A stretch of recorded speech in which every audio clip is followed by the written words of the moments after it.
사도들의 손을 통해서 민간의 표적과 기사가 많이 일어났습니다. 이 사건으로 인해서 많은 사람들이 예수를 믿게 됐고 많은 병자들이 고침을 받았죠. 이렇게 사도들을 통해서 일어난 표적과 기사의 사건들은 사도들이 얼마나 능력이 있는가 이것을 보여주는 사건이 아니라 철저하게 하나님의 구속 사건을 증거하면서 하나님의 나라와 의를 전파하기 위한 하나님께서 방편으로 사용하신 도구임을 드러냈던 일입니다. 이러한 일들이 계속해서 일어나면서 많은 사람들이 예수를 믿게 되자 이 소식을 들은 유대 종교 지도자들은 더욱더 거세게 시기하고 이들을 사도들을 핍박하기 위해서 움직이기 시작했습니다. 오늘은 바로 그러한 내용으로 들어갑니다. 자, 먼저 17절, 18절을 함께 읽겠습니다. 시작. 대제사장과 그와 함께 있는 사람, 즉 사두개인의 당파가 다 마음의 시기가 가득하여 일어나서 사도들을 잡아다가 옥에 가두었더니, 자, 사두개인의 당파가 이제 시기했다라고 하는 내용인데, 지금 우리가 읽은 17절, 18절을 헬라어 성경으로 보면요, 접속사가 하나 있어요. 번역하지 않았는데 그때에라고 하는 의미의 접속사예요. 그러니까 이 그때라고 하는 것은 우리가 방금 언급을 했듯이 사도들이 더 담대하게 복음을 전했고 복음을 전하는 현장에 하나님께서 복음의 확장을 위해 표적과 기사를 일으켜주면서 이 일로 인해서 많은 사람들이 복음을 듣고 아멘으로 화답하고 예수를 믿게 되는 일들이 계속 일어나고 있는 바로 그때를 말합니다. 이러한 소식을 대제사장 또 사두개인의 당파들이 듣자마자 마음에 시기가 막 일어난 거예요. 이 시기라고 하는 것은 뭐냐면 분노이고 화가 일어나는 거죠. 여러분, 이들이 왜 분노가 일어나고 왜 화가 일어났을까요? 일어난 현상이 갖고 있는 진리를 알고자 함이 그 진리와 충돌이 되기 때문에 아니라 자기들이 고집스럽게 갖고 있던 신념과 충돌이 되고 자기들이 가지고 있던 기득권에 해가 된다라고 여기기 때문에 그래요. 그러면 여러분, 대제사장 또 대제사장에 속해 있는 사두개인의 당파가 가지고 있는 기본적인 자기들의 신념이 뭐예요? 자기들의 교리, 부활을 인정하지 않는 거예요.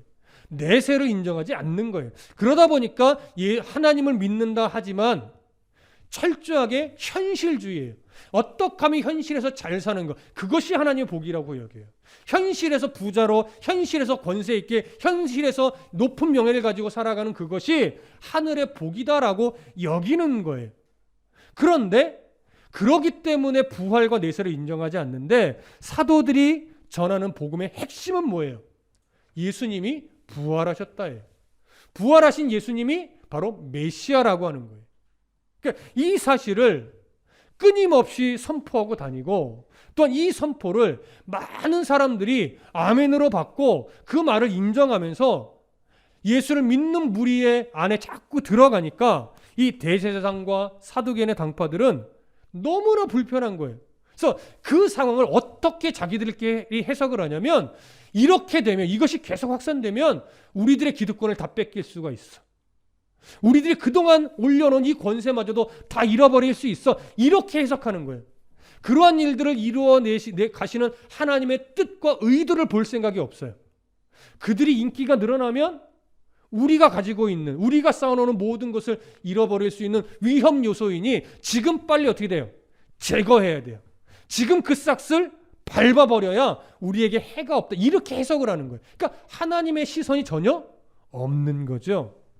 그래서 이 사도들을 잡아다가 옥에 가둡니다. 자, 이전에는 처음 사도들을 잡을 때는 모든 사도가 아니었죠. 베드로와 요한 두 사람만 잡아서 옥에 가뒀는데 지금은 두 사람이 아니라 사도들을 잡아 가뒀대요. 모든 사도일 수도 있고 한두 명 빠진 대부분의 사도일 수도 있는데 어찌됐거나 대부분의 사도가 지금 옥에 갇힌 거예요. 근데 중요한 건 뭐냐면 사도들을 잡아 옥에 가둘 만한 분명한 명분이 없어요. 명분이 없음에도 불구하고 억지로 잡아서 감옥에 가두었어요. 근데 명분이 없는데 어떤 감옥에 갇혔냐면 국가적인 감옥, 나라에서 운영하는 감옥. 당시에는 사설 감옥도 있던 시대였거든요. 여러분 기억하시죠? 창세기에 요셉이 국가 감옥에 갇혔습니까? 사설 감옥에 갇혔습니까? 그건 사설 감옥이었어요. 요셉이 갇혔던. 그러니까 나라 경호대장의 집 안에 있던 사설 감옥이었어요.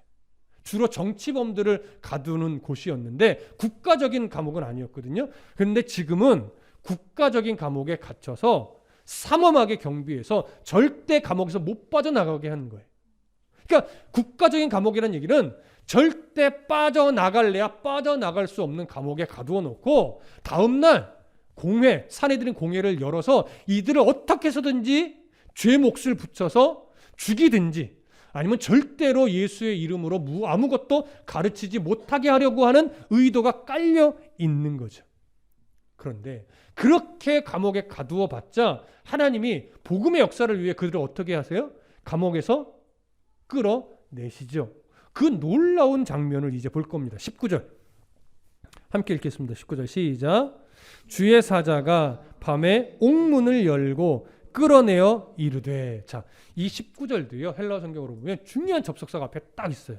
바로 그러나라고 하는 거예요. 그러나라고 하는 접속사는 18절과 19절을 대조시키는 거죠. 쉽게 얘기하면 이거예요. 대제사장이 명분이 없음에도 불구하고 국가의 그 삼엄한 경비가 있는 감옥에 사도들을 가두었다. 그러나 주의 사자가 사도들을 그 삼엄한 경비가 있는 감옥에서 사도들을 어떻게 했다? 꺼냈다.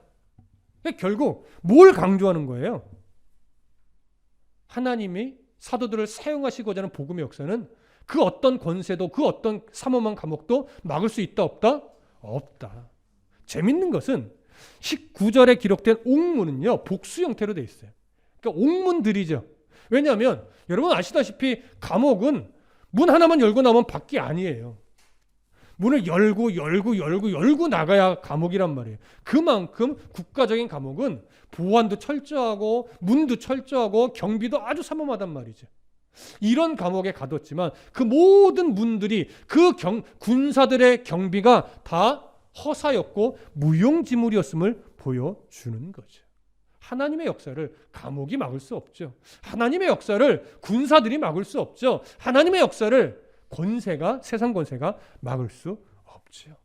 바로 이 부분을 강조하는 겁니다. 그래서 우리가 감옥에서 사도들을 하나님께서 꺼내셨다라고 하는 이 사건 속에서 우리가 좀 조심할 것은 자칫 이 사건의 강조점을 고난 중에 있는 자들, 위험 속에 있는 자들을 하나님이 돌보신다 이렇게 보면 안 된다라고 하는 거예요. 당연히 하나님은 고난 중에 있는 자기의 백성을 돌보시죠. 위험에 처해 있는 자기의 자녀들을 돌보시는 건 맞지만 오늘 본문이 강조하려고 하는 것은 고난 중에 위험 중에 있는 자들을 하나님이 돌보시고 구하시고 꺼내신다 이걸 강조하기 위해 기록된 것은 아니다라고 하는 거예요. 하나님의 역사 속에서 하나님의 일을 하나님께서 자신의 일을 행하실 때 세상의 그 어떤 세력도 방해하거나 막거나 가둘 수 없다라고 하는 것, 이 사실을 강조하는 거죠. 그러니 보십시오. 이렇게 삼엄한, 이렇게 정말로 무서운 이 감옥 안에 갇힌 사도들이 주의 사자의 손길을 통해서 아무런 거칠 것 없이 옥문을 열고 밖으로 나오는 일을 경험하니 그들이 얼마나 그 가슴 속에 하나님의 섭리와 그 은혜로 가득했겠습니까? 정말 하나님을 깊이 경험하는 순간이었을 거예요. 자, 그렇게 정말 놀라운 하나님의 역사를 경험하게 된 사도들에게 그 주의 사자가 중요한 명령을 하나 내리는데 그것이 20절, 21절이에요. 함께 보겠습니다. 자, 20절, 21절 시작.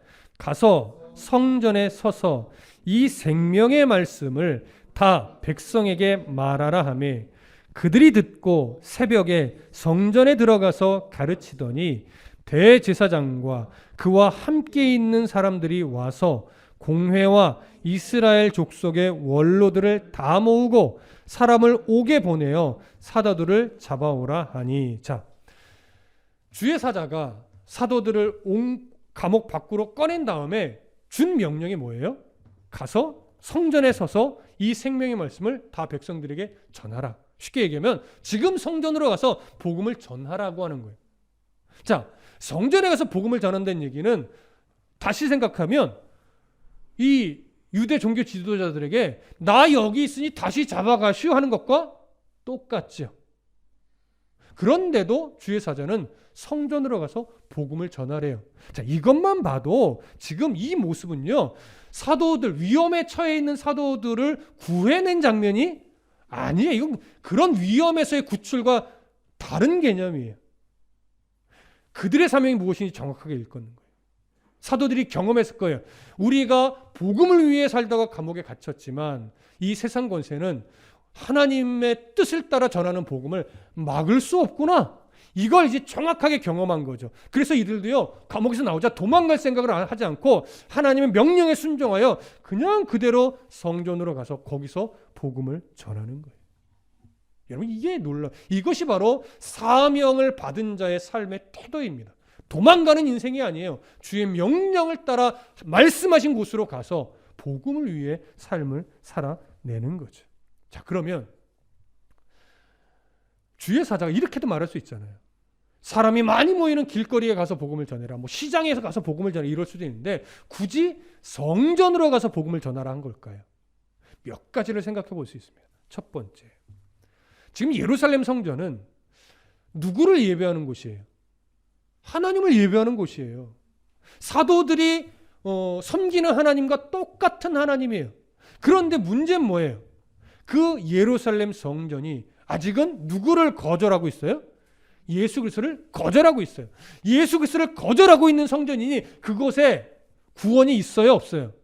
구원이 없죠, 여러분. 같은 하나님을 믿지만 메시아로 오신 예수 그리스도를 거절하면 아무리 거룩한 성전이라도 거기에는 구원이 없는 거예요. 영원한 생명이 없는 거예요. 그래서 영원한 생명 되신 예수 그리스도를 거절했고 아직 받아들이지 않고 있는 그 성전 안으로 가서 하나님을 예배하러 온 그 사람들에게 구원의 유일한 길이 되신 예수 그리스도를 전하라고 지금 명령을 한 거예요. 그리고 또 그 시간에, 그 밤 시간에 꺼내놓고 성전으로 가라고 한 이유는 뭐냐면 그 시간에 길거리에 가봤자 사람이 있어요, 없어요? 없어요. 그런데 유대인들의 삶은요, 기본적으로 너무나 뜨거운 날씨 속에서 살아가기 때문에 하루의 시작을 아주 이른 아침에 시작해요. 그래서 이른 아침에 성전으로 가서 하나님 앞에 기도하고 그러고 나서 이제 분주하게 뜨거워지기 전에 하루 일과를 다 마치는 이런 문화를 가지고 있습니다. 그러니까 밤에 옥에서 나온 사도들은 명령을 따라 성전으로 가면 조금만 기다리면 이제 성전으로 누가 막 몰려와요. 사람들이 기도하러 몰려온단 말이에요. 그러니까 사람이 가장 많이 모일 수 있는 곳이에요. 그 시간에. 그래서 주의 사자는 성전으로 몰려오고 있는 기도하러 오는 백성들에게 복음을 전하라고 하는 뜻으로 지금 성전으로 가라고 한 거죠. 그러니 한밤중에 옥에서 나왔어요. 그리고 이 명령을 따라 즉시로 어디로 가요? 성전으로 갔어요. 아마도 성전 문이 열리기까지 한동안 기다렸을 겁니다.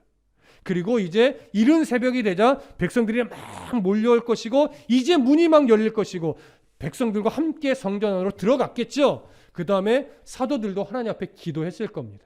기도하고 나서 이제 이 사도들은 곳곳으로 흩어져서 모인 무리들에게 예수 그리스도, 그분이 메시아이고 하나님이 그를 살리셨다라고 하는 이 복음의 핵심을 아주 담대하게 그리고 매우 감격스럽게 전했을 것입니다. 여러분, 이 사도들이 주의 사자로 인해서 성전에서 나와 하나님의 명령을 따라 성전으로 갈 때 그 가슴이 뜨거운 건 당연하겠죠. 그 마음에 감격이 넘쳐서 이 감격 가운데 백성들 앞에서 복음을 전하니 그 복음이 힘이 있겠습니까? 없겠습니까? 당연히 힘이 있죠.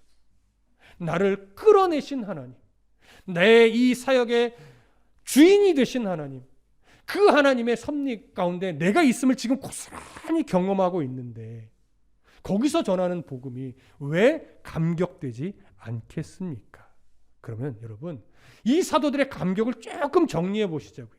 이 사도들의 감격은요, 단순하게 이야 신비하다, 어쩜 이렇게 감옥에서 거칠 것 없이 나오게 하실 수 있을까, 이런 식의 신비한 어떤 역사에 대한 감격일까요? 아니요, 그건 놀라움도 있지만 그 감격 때문에 담대하게 복음을 전한 게 아니에요. 지금 이들의 감격은요, 몇 가지로 좀 정리할 수 있는데, 첫 번째가 뭐냐면, 이야, 세상의 권세가 이 복음의 역사, 하나님이 이끌어가는 복음의 역사를 절대 막을 수 없구나. 일단 이걸 경험한 거예요. 이걸 확신한 거예요. 두 번째는 뭐예요? 이야, 이 놀라운 하나님의 구원의 역사를 이루어가기 위해 작고 연약한, 감옥에 가두면 갇힐 수밖에 없는 이 연약한 우리를, 나를 사용해 주시는구나. 이것을 다시 한번 느끼면서 이 가슴에 감격이 생기는 거예요. 이런 나를, 이 놀라운 복음의 역사를 위해 사용해 주시다니. 이 감격이 크죠. 세 번째 뭐예요?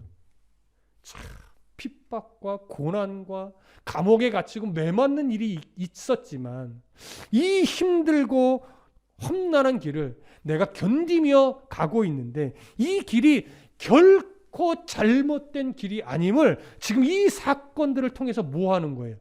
확신하는 거죠. 그러니 여러분, 이 사도들이 어찌 그 마음에 감격이 없을 것이며 이 감격을 가지고 담대하게 복음을 전할 때 어찌 그 복음의 외침이 사람들에게 큰 은혜를 끼치지 않을 수 있겠습니까?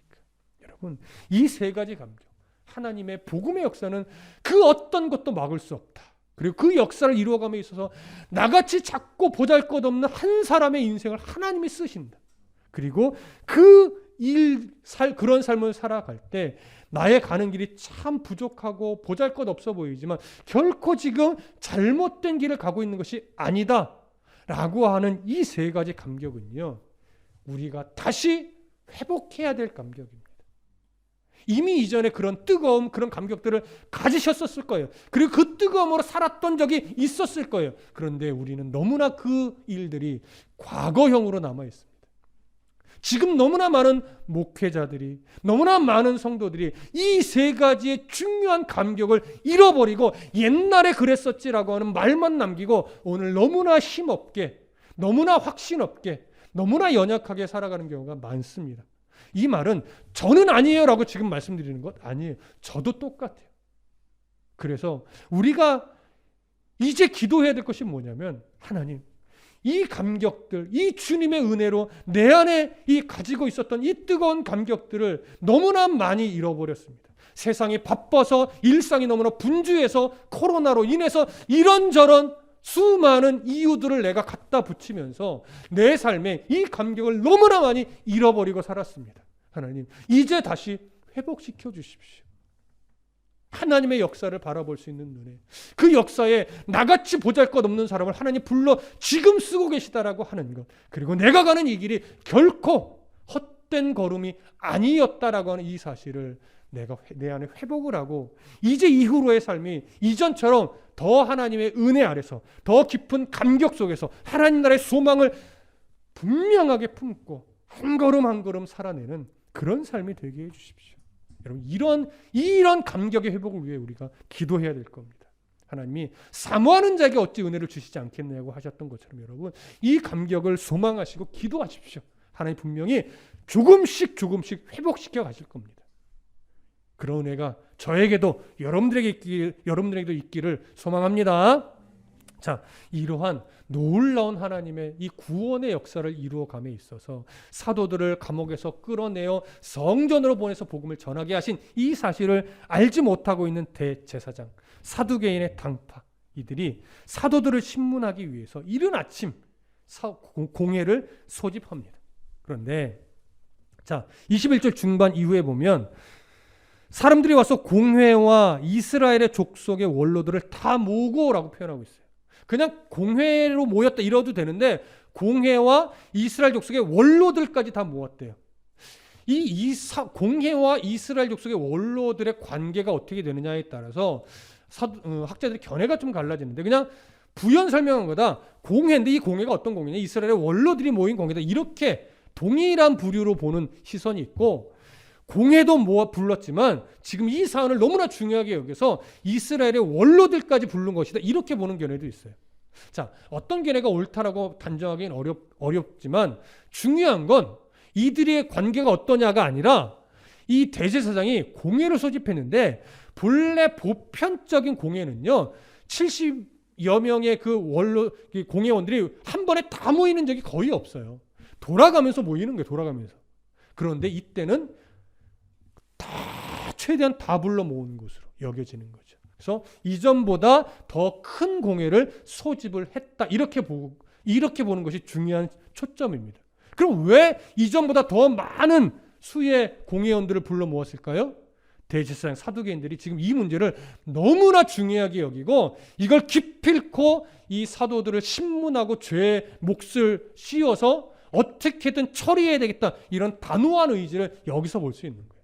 그래서 많은 사람들을 그 공회원들을 불러 모읍니다. 그렇게 해서 공회를 소집한 이후에 이 사도들이 밖으로 이미 나갔다는 사실을 모르고 부하들을 시켜서 자 이제 감옥에 있는 사도를 다 불러와라 이렇게 명령을 한 거죠. 자 어떻게 진행될까 보시죠. 22절부터 24절까지 함께 읽습니다. 시작. 부하들이 가서 옥에서 사도들을 보지 못하고 돌아와 이르되 우리가 보니 옥은 든든하게 잠기고 지키는 사람들이 문에 서 있으되 문을 열고 본즉 그 안에는 한 사람도 없더이다 하니 성전 맡은 자와 제사장들이 이 말을 듣고 의혹하여 이 일이 어찌 될까 하더니 자 보세요. 이제 부하들이 명령을 받고 감옥으로 갔어요. 그래서 사도들이 있는 갇혀 있는 옥문을 열은 거예요. 근데 본래대로 따지면 부하들이 감옥에 갔을 때 이미 막 감옥 안은 난장판이 되어 있어야 돼요. 야, 밤새 사도들이 없었어. 이미 이런 분위기인데 아무도 몰라요. 옥은 여전히 든든하게 잠겨 있고 군사들은 그 안에서 삼엄하게 경비를 여전히 쓰고 있어요. 아무도 사도들이 나갔다는 걸 몰라요. 그래서 감옥 문을 열고 자물쇠 열고 문을 열고 들어가 보니까 당연히 있어야 될 사도들이 한 명도 보이지 않는 거죠. 그래서 와서 보고하는 내용이 옥문도 잠겨 있고 군사들도 여전히 삼엄하게 경비하고 있는데 옥문을 열고 들어가 보니까 없더라. 여러분 이게 거짓이었을까요? 군사들이 졸았던 걸까요?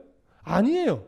문도 똑같이 잠겨 있었고 군사들도 졸지 않았고 경비도 제대로 섰어요. 그런데도 사도들이 밖으로 나가는 것을 그들이 알지 못했어요.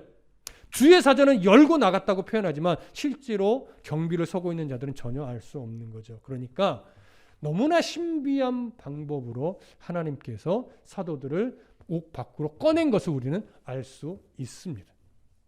자, 이러한 상황을 딱 대하자 24절에 보면 성전 맡은 자와 제사장들이 이 말을 듣고 의혹했다고 해요. 의혹했다라고 하면 당황했다라고 하는 거예요. 그러니까 당황했다는 것은 마음에 아주 복잡한 심경이 된 거예요. 이런 생각 저런 생각이 막 돌아가는 거죠. 그러면서 뭐라고 말해요? 이 일이 어찌 될까? 자, 이 의혹하고 이 일이 어찌 될까라고 반문하는 것은 이 안에 두 가지 의미가 함축되어 있습니다.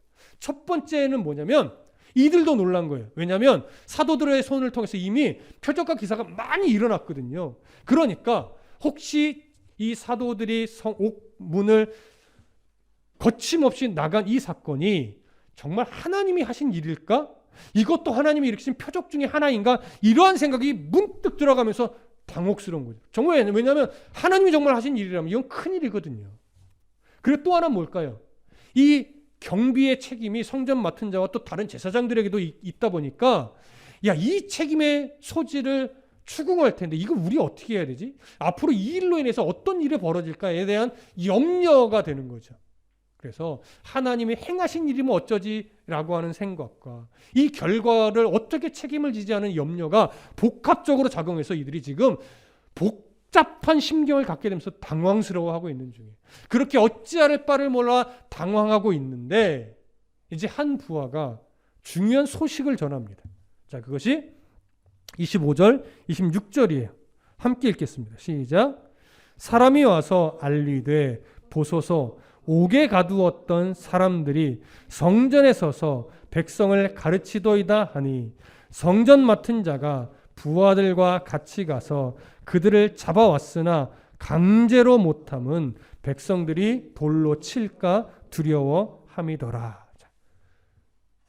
부하 하나가 예루살렘 성전에서 그 옥에 있던 갇혀 있어야 된 사도들이 거기서 복음을 전하고 있다는 소식을 듣고 빨리 와서 이제 성전 맡은 자에게 또 제사장들에게 보고를 합니다.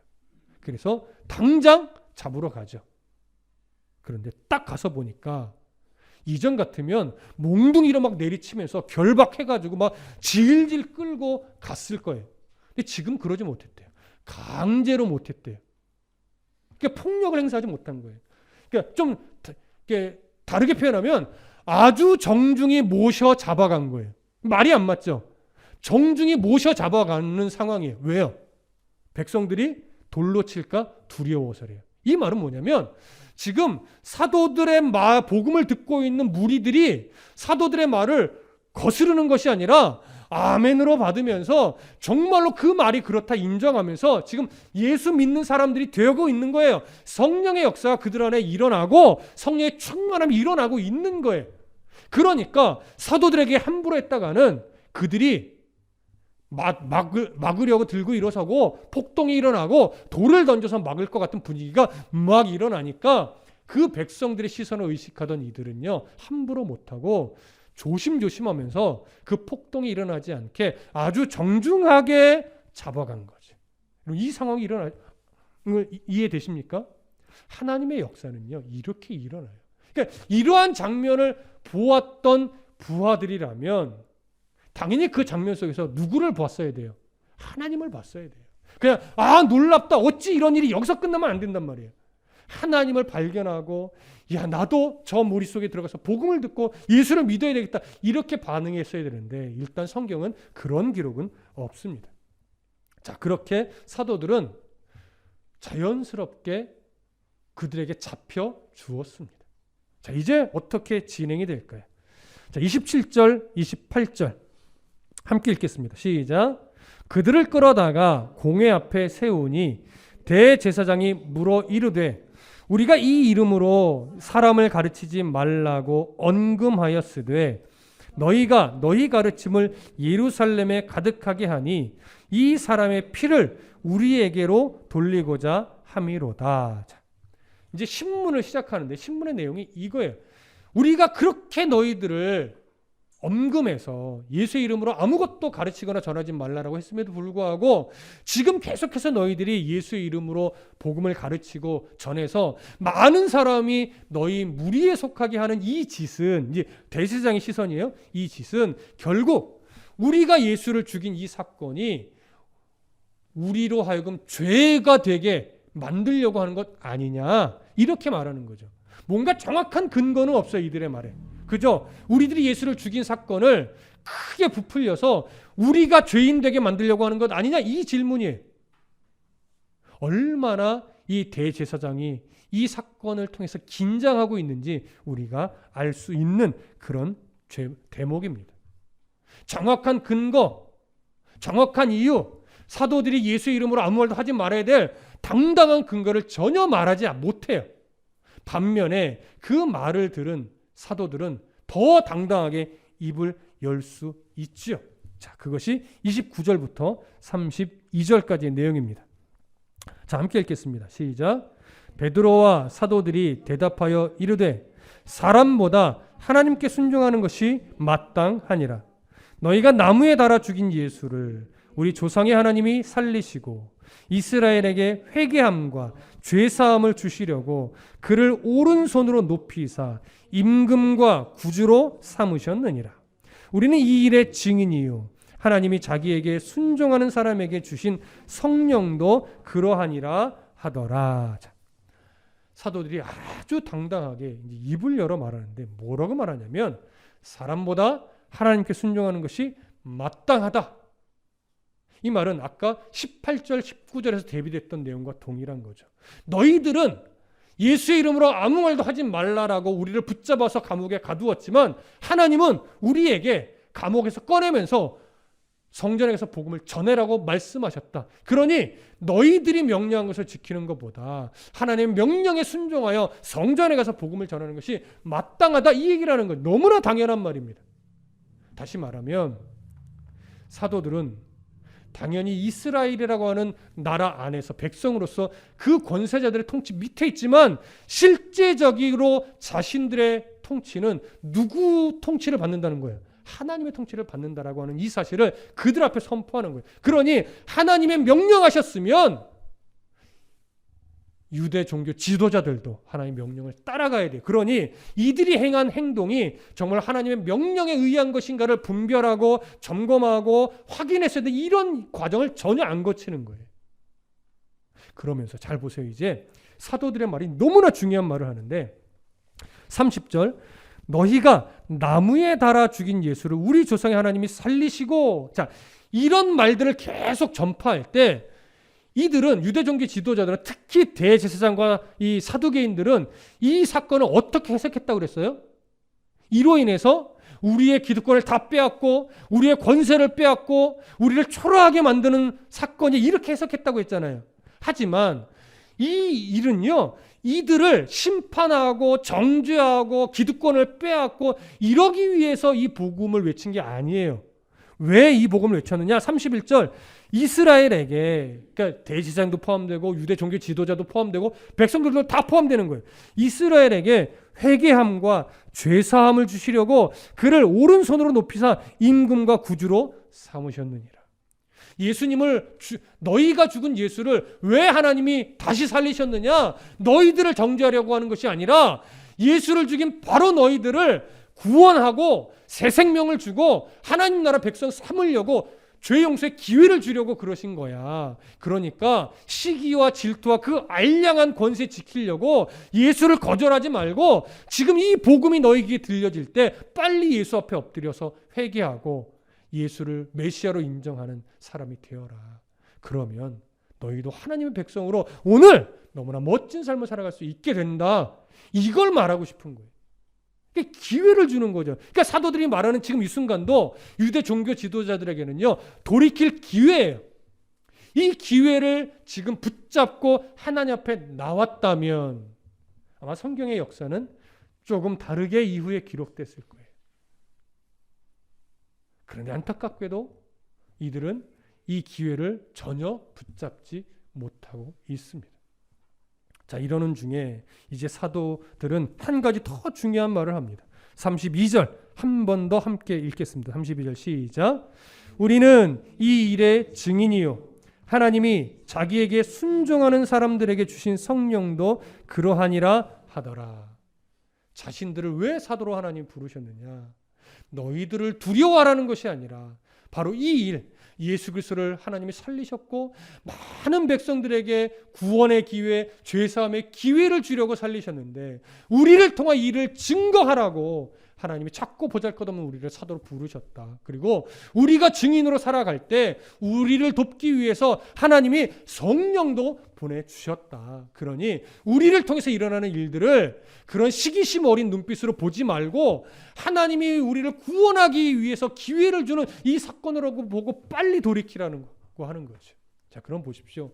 사도들은 이제 자신들의 사명이 무엇인지를 정확하게 알고 고백했어요. 이 일의 증인으로 살아내는 것, 이것이 사도들이 부여받은 사명이에요. 그러면 사도들이 왜 이런 증인으로 부름을 받은 걸까요? 똑똑해서? 잘생겨서? 돈이 많아서? 잘 싸워서? 아니에요. 그런 이유 하나도 없어요. 그저 작고 보잘것없는 그저 한 사람에 불과하지만 하나님이 그들을 사랑하여 불러내신 것밖에 없어요. 그래서 사도로 세운 것이고 여전히 베드로처럼 나는 예수를 몰라요라고 부인하는 그런 연약한 동일한 사람이지만 그런 사람을 끝내 붙잡아 사도로 살아갈 수 있도록 하나님이 섭리해 주시고 도와주시는 거예요. 그래서 이들도 사도가 될 수 있었고 그래서 이들도 이 상황에서 복음을 증거하는 담대한 사람들이 될 수 있었던 것이지 이들이 뭔가 잘한 거나 이들에게 뭔가 근거가 있어서 사도가 된 것 아니다라고 하는 거예요. 그래서 이들이 이렇게 사도로서 이제 하나님의 증인으로서 복음의 증인으로서 모든 삶을 살아갈 수 있게 됐는데, 자, 이러한 메시지는 오늘 이 당시 기득권자들에게만 필요한 것이 아니라 오늘을 살아가는 저나 여러분들에게도 동일하게 필요한 메시지입니다. 왜요? 우리에게도 역시나 하나님이 동일하게 이제 너희들은 증인의 삶을 살아야 된다라고 사명을 주셨지만 여전히 우리는 세상이 주는 유익으로부터 자유하지 못하기 때문에 세상에서 성공하고 싶은 욕망에서 자유하지 못하기 때문에, 세상에서 인기를 얻고 싶고 명예를 얻고 싶고 좋은 직장에 가고 싶고 하면서 그런 일들과 내 안에 있는 욕심의 일들과 하나님을 바르게 섬겨야 되는데 라고 하는 이 두 가지 상황이 충돌될 때 여전히 우리는 힘겨워한단 말이에요. 하나님 쪽으로 마음을 내어드리는데 힘겨워해요. 왜? 현실이라는 무게가 너무나 크니까. 하지만 그래서 우리에게도 오늘 이 메시지, 우리는 세상에서 성공하기 위한 목적으로 살아가야 되는 인생이 아니라 그런 성공이라든가 세상의 것들은 하나님의 나라를 위해서 살아가는 일이 하나의 도구로서 끌고 가야 되는 사람이라는 것을 분명하게 깨닫고 우리의 작고 연약한 삶이 이제는 복음의 증인이 되는 삶이 되도록 살아가야 하는 자들임을 오늘 우리 다시 한번 마음에서 일깨워야 하기 때문에 이 메시지는 오늘 우리에게도 동일하게 적용이 되는 말씀인 겁니다. 그러니 여러분, 성도 한 사람 한 사람, 청년도 학생도 그 한 사람 한 사람의 삶은 결코 가볍지 않습니다. 왜요? 우리들이 살아가는 모습 하나하나가 결국 하나님이 증인의 삶이 되게 만들어 가실 것이기 때문에 그렇습니다. 우리의 인내, 우리의 섬김, 우리의 순종, 우리의 헌신, 너무나 놀라운 헌신이거나 대단한 인내 아니더라도 그저 우리의 삶 가운데 우리에게 주어진 일상 속에서 내가 하나님의 자녀로서 오늘도 인내해야지라고 몸부림치고 내가 조금이라도 잘 섬겨야지라고 애쓰고 하는 그 모습 자체가, 그 연약하고 작고 보잘것없는 우리 인생 하나하나가 결국 하나님이 우리를 증인의 삶이 되게 만드신단 말이에요. 내가 잘해서가 아니라 하나님이 우리를 사랑하여 그렇게 만드실 것이기 때문에. 그래서 우리의 작고 보잘것 없어 보이고 연약하고 내 신앙 하나 지키기에 급급한 인생일지라도 우리 한 사람 한 사람의 삶은 결코 가벼운 삶이 아닙니다. 증인의 삶입니다. 그래서 오늘 이런 찬양 가사 하나를 소개하려고 합니다. 제목이 이렇게 되죠. 누구나 삶의 시작은 작구나.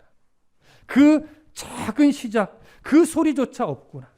소리 없는 삶을 몰라하는 이들, 그들의 삶의 시작은 참 작구나. 그런데 하나님이 그 삶을 받아주시고 이끌어 주시는 거죠.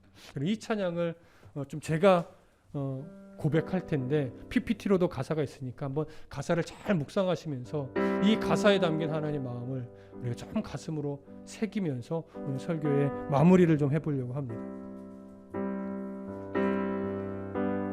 누구나 삶의 시작은 작구나. 누구나 삶의 시작은 작구나. 작은 시작은 그 소리조차 없구나. 소리 없는 삶은 몰라하는 이들, 그들도 삶의 시작은 작구나. 높이 떴을 때 더욱 작아지는 해처럼, 깊이 잠길 때 더욱 소리 없는 바다처럼 작은 친구야, 소리 없는 벗들아. 깊게 살자, 깊게 사랑하자.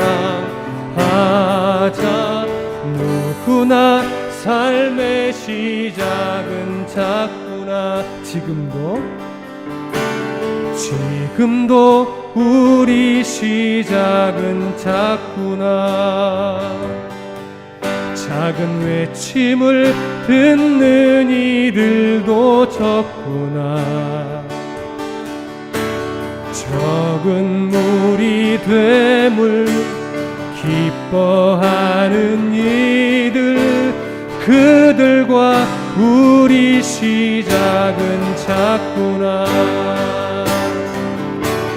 높이 떴을 때 더욱 작아지는 해처럼, 깊이 잠길 때 더욱 소리 없는 바다처럼 작은 친구야, 소리 없는 벗들아. 깊게 살자 깊게 사랑하자 지금도 우리 시작은 작구나. 아멘. 여러분, 정말 우리들의 개인의 삶은 결코 크지 않습니다. 참으로 보잘것없어 보이기도 하고 참 이런 내가 무슨 그리스도인이라고 이렇게 여겨지는 순간도 많죠. 또 아무도 우리의 삶을 알아주지는 않습니다. 그러나 그 작은 삶 속에 그리스도의 마음으로 깊게 사랑하려고 하는 그 흔적을 우리가 가지고 있다면, 조금 더 성도답게 살려고 하는 몸부림의 흔적이 우리 안에 있다면 결국 하나님은 그 작고 보잘것없는 몸부림을 증인의 삶으로 바꿔내실 겁니다. 역사를 주관하시는 하나님이기 때문에 그 하나님이 우리 한 사람 한 사람의 보잘것없는 인생이 증인의 삶이 되도록 붙잡아 주실 겁니다. 우리는 이 사실을 믿습니다. 그러니 오늘 우리의 삶을 너무너무 비관적으로 보거나 연약하게 보지 마시고 하나님, 작은 몸부림을 기쁘게 받으시는 하나님, 더 애쓰겠습니다. 더 노력하겠습니다. 이 작은 몸부림 하나님 받으시고 누구 한 사람에게라도 복음의 영향력이 흘러가도록 미치도록 하나님 나의 삶을 받으시고 이 작은 삶을 증인의 삶이 되도록 하나님 섭리하시고 이끌어 주시옵소서. 우리 이런 고백을 가지고 멋진 증인의 삶 살아내시는 저와 여러분들 되기를 간절히 소망하고 축복합니다. 기도하겠습니다.